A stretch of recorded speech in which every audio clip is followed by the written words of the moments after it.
looking at the underlying energy, right? We're going to be starting off with the Three of Coins, and the Three of Coins is all about setting a tone or setting a premise for your expansion, right? This is expansion in the sense of like ready to do the work, put in the effort. It's patience is required here, of course, when it comes to that kind of energy, but because of course you're waiting for whatever you've been manifesting to come in. You've been putting in the work, but I feel like as well, right? This is you guys, considering. Oh, excuse me. No, that's not the Three of Wands. I'm sorry. It's the Three of Pentacles. I don't know. I've seen that as Three of Wands, but this is honestly you guys planning for the future, trying to figure out, based off of everyone's weaknesses and strengths, how you guys can move forward. What benefits, what you guys, you know, what you guys benefit from the most working together. That whole dynamic, right? Figuring out what your dynamic brings to both, what does both of your sides bring to the table, if that makes sense. Like, what do you do that can help the other person? What does the other person do that can help you? But also, it's just about figuring out, which, if there's a future at all to even be had in the first place, right? Trying to figure out if there is even a future between you and this individual. Right? The reason why this three of Pentacles, Three of Coins is coming up is because of the Ace of Wands. And I think I just messed up this deck too. Okay, but awesome with the Ace of Wands. Okay, damn, you all started out taking action on the relationship. This is something that you wanted. You went after it. Definitely no holding back whatsoever. And this is now about, I think you guys went with passion, went with your heart. You didn't really, think about how the future would turn out. You were just in the moment with it, which is not a problem at all. So now you guys are contemplating and thinking about what plans need to be made going forward. Because there is something, there's either this was reconciliation for you guys. The Ace of Wands can indicate that, you know what I mean? But I feel like there is something like there's something real about this relationship that obviously you want to take to the next level. You just don't know what, you just don't know how, you just don't know what dynamics exactly isn't, of the relationship is really going to help you move forward. But you're planning that, you're planning forward, you're getting ready for expansion and moving forward, right? And building of some sort of stability of, a long-term commitment, some sort of legacy together. Now, this could be the one showing up, though. This is somebody that is definitely, again, like you've already met them. I think this person is definitely an ex, but this doesn't have to be. This could be someone that you met brand new that just hit a note in your soul that's singing to the sky right now. That y'all are in love. And I think that's, you guys are just ready to just make this a reality, make this real in the sense of like starting to, expand in love of some sort. It's exciting. Now, starting off with this person here, pick the side, whichever side resonates with y'all the most. But this person, what they're not really what they're thinking of going into the relationship is the Knight of Swords. They're ready to fight for it. This person is fighting for this relationship. They are adamant about having the victory that they feel that this relationship can bring them, right? But the thing is too that the Knight of Swords is going into it tunnel visioning.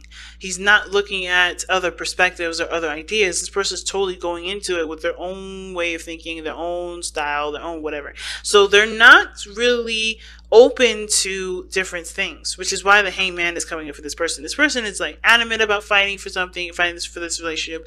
They truly want this relationship to happen and for this to be prosperous. But considering that they've got other stuff in here that talks about either going within or stagnancy, they have some things that they have to kind of become open about and surrender to in order for it to really start to cultivate. Now, the other person has the Ace of Cups. Now, this is, for them, this is like a brand new, this is an emotional, excuse me, I would say this is a new love thing. This is a new opportunity in love, and they do see this as that, but they also see this as an opportunity for spiritual growth. They see themselves as growing emotionally, spiritually, and allowing and trusting their intuition a lot more. This is trusting themselves a big time, because this is a door that's opening to their hearts. And I think this is for them a learning experience for themselves as well, because this is tapping into their emotional space that honestly is, they probably never really go in very go into very much, right? This is someone that's very, very, probably very focused on other things, but not their emotions. So this is an opportunity to truly delve into their feels, to truly, figure out their ins and outs of what they, of their hearts, and ultimately too, going after what they want. Now, what's interesting though, is that how they present themselves is the Nine of Swords. They look like they're constantly under stress. They look like they're constantly like under some serious pressure. Like they seem like they're, they're full of anxieties. They have tons of anxiety right now, and it's not because the situation is bad, because the situation actually looks pretty good. It's because they have they're not seeing the situation externally. Okay, I see why I was thinking the Three of Wands, because the Three of Wands is actually right here. Okay, but anyway, I knew that I'm like, why am I talking about the Three of Wands and it's not even in this reading? It is in this reading, but anyway.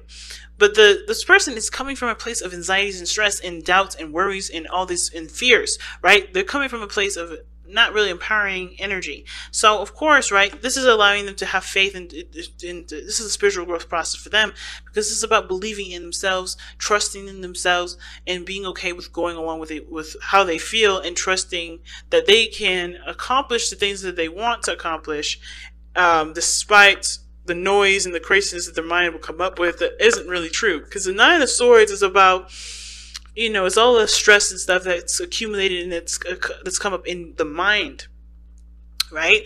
This is coming from the mind, and it's not actually coming from the physical situation at this moment. Because if that was the case, this person wouldn't have their eyes covered, as you see, right? This person is actually holding their children, it looks like, holding their children and looking out at the darkness of the swords. So, it's interesting with this deck, because this person actually is seeing the situation outside, but they're looking towards the darkness, right? They're looking towards that dark spot, the darkness in the crevices of their mind. If swords are representations of thoughts, they're looking at the darkness of their mind, the darkness of the thoughts. So they're not able to really see the situation clearly, because they're not looking at the situation. They're looking at the thoughts. They're looking at the things that either they've experienced in the past that they don't want happening again, or they're just not very, they don't feel very secure. Okay. Now, that being said, this person here has got some things to change as well. Like, for instance, with the Hanged Man coming up, right? It talks about surrendering to a different perspective. Like I said, this person's tunnel vision in this relationship. They're adamant about fighting for it, but they have to see something from a different perspective. They have to see the situation from a totally different angle. And even though this person is trying to trying to take action in the relationship, perhaps, or thinking that this relationship is needing of action being taken, the Hanged Man is showing that they're not doing anything. And it's not because they can't do anything. It's just because that they're the way that it's like they're hitting a brick wall with the way that they're going about it, and they have to you have to see something from a different perspective. They have to go about it with a new idea or a new way of kind of thinking and communicating in order for there to be an impact. Because I think this person is like, no matter how hard this person is coming at them, there's no effect. Right? This person is in a situation where there's no changes, nothing changing. The situation is still fucking the same. But the thing is that if they see this person from their perspective, right? If they take a look at their, this person, or put the shoes on of this person, they'll be able to understand what they need to do in order for there to be progress, right? Progress is the fundamental problem for this relationship, because there doesn't seem to be very much. Somebody's like, even though this is a new beginning, emotionally, this person is still scared. This person is still worried. This person is still stressed. This person is still, entertaining thoughts that don't encourage growth. At the same time, this person here is not able to do anything differently, because they're hitting a brick wall with the other person. They can't change it because they're not seeing the situation from the perspective that they need to see it in order for things to change, right? So they have to kind of like wear the shoes of the other person in order for them to understand and to create true progress. So, and that's hard, right? I'm going to actually pull another one for that, because I'm going to see what do you guys need to see of this other person. And it's going to be very different for a lot of you guys. It's not going to be the same for everybody, but it does help to kind of get some sort of ideas to what area or what perspective do you need to surrender to, or is it surrendering personally, like surrendering altogether, like not taking action whatsoever, just allowing the other person to do their thing, and you just kind of be open to it, you know, because it may be that the situation is not calling you for you to do anything, and it's you actually, this person or whoever. I say you, I mean I'm talking to the other person, whoever identifies with this person may be so adamant about getting something that they don't realize that they need to not do that. They may need to just chill, take a step back, not do anything, and actually just be open to things coming in, open to love coming in. Because if they're doing too much, if this person's doing too much, they're going to be, it's like forcing a situation, right? You're going to be, you know, possibly doing the opposite of what you want, right? Instead of making progress and being the person that always does something, you're always going to see situations that don't change. So this person may have to actually take their foot off the gas and actually just coast. You know what I mean? Just coast with it, because that's what I'm getting. This person may just need to coast, and this person needs to just kind of like see that this, you know, the full throttle is no longer on for this person, and maybe that'll give them space to breathe. Who knows? But this person, the reason why they have the Hangman and the Knight of Swords in their mind space, right, is because of the Hermit. Obviously, this is someone that's definitely gone within, figured, you know, they know their power, they know their strengths, they've healed, they've done the things that they need to do to be able to go out there and fight for what they want, because they've taken the time out to figure out exactly what they needed within themselves and what they needed to know about themselves to be able to, you know, start even considering a future. But at the same time, I feel like this is someone that still kind of considers themselves on a solo mission and thinks that they need to do everything by themselves, which is why the Hangman is coming up here, because there's nothing that can happen if you're constantly in the state of, I'm going to do this by myself. I can make sure this happens. I can make it work. Independence is great, but when you start thinking that you can do things on your own in a dynamic of a relationship and you expect, you know, goodness and balance in the relationship, you're not going to see the results very happy. You know, you're not going to see good results from that. You're not going to see the results that you want, because if you're doing all the work, you're always going to see yourself. You're never going to see the other person, because you're not considering the other person or giving the space needed for the other person to do what they need to do. Now, the other person, the reason why they're showing the Nine of Swords and they're present, like, why they're looking like they're stressed all the time and under a serious amount of stress and anxiety, and the reason why they're thinking of the Ace of Cups, you know, being emotionally open, having, you know, taking this opportunity to grow emotionally and spiritually, is the Three of Wands. Is that they see that there is expansion, there's potential for greatness in the relationship. But of course, there's work that's going to be needed. And I think that this is the doubts of their capability of doing it, right? This is their doubts of their capability of making this future happen. And so it's not about whether or not the other person works with them or not. It's about if they can do the work that they need to do. If they can, you know, do what they need to do to accomplish that. And at the same time, this person may have done work before, and they may have, you know, they may have been, you know, doing some things in regards to the relationship to improve it, and they have yet to see the results of it. And I think here's the thing, right? I think it's going to take time, of course, understanding that there's going to need to be time dedicated to growing a healthy relationship, because nothing happens overnight.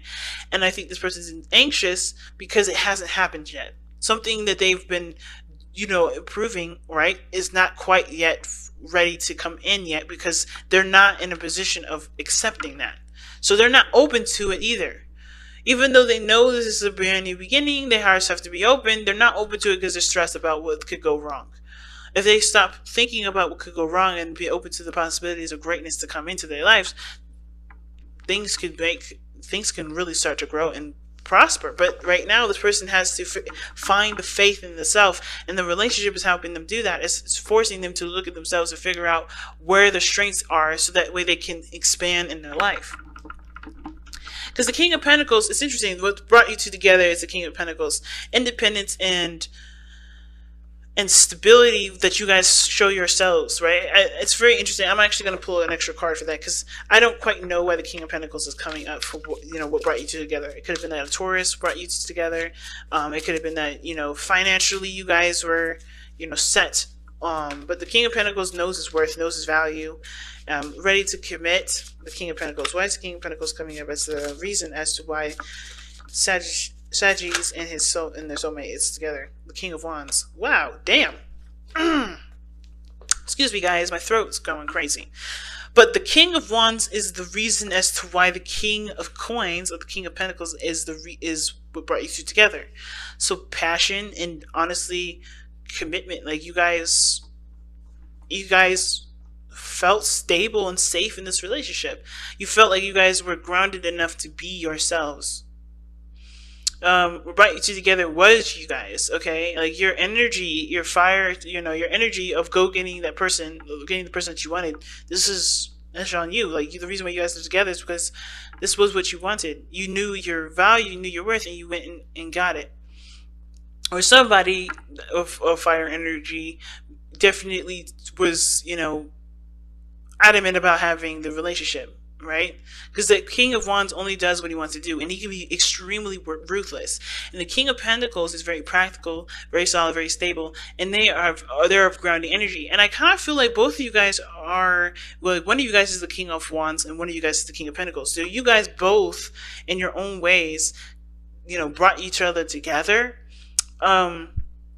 Like somebody was definitely passionate, was on a passionate kick, and somebody was like choosing, I don't want to say choosing a safe option, but they felt like they can build a relationship with you. They felt that, one of you guys is the King of Pentacles in this situation, pretty much what I'm saying. The King of Pentacles was the person that sought the relationship out, felt like they can definitely dedicate their time and energy to building something of stability, something of long-term and committed energy here. And the other person was purely on passion and excitement and the feeling of being in the moment with this individual, right? It wasn't long-term, figuring things out. Which is why the other person may be not really in a very practical space, right? Somebody's looking at the long-term, well, the other person wasn't.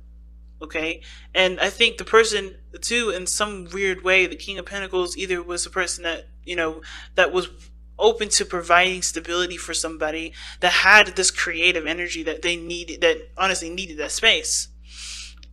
And then at the same time, with the King of Pentacles, they may have been seeking out stability, and the other person was seeking out passion, right?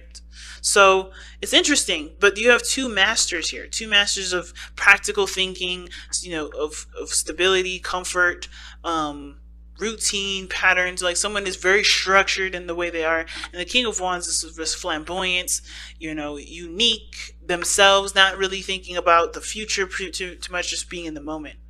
But the challenges you both face is the Eight of Coins, which is progress, hard work towards a stable, an outcome.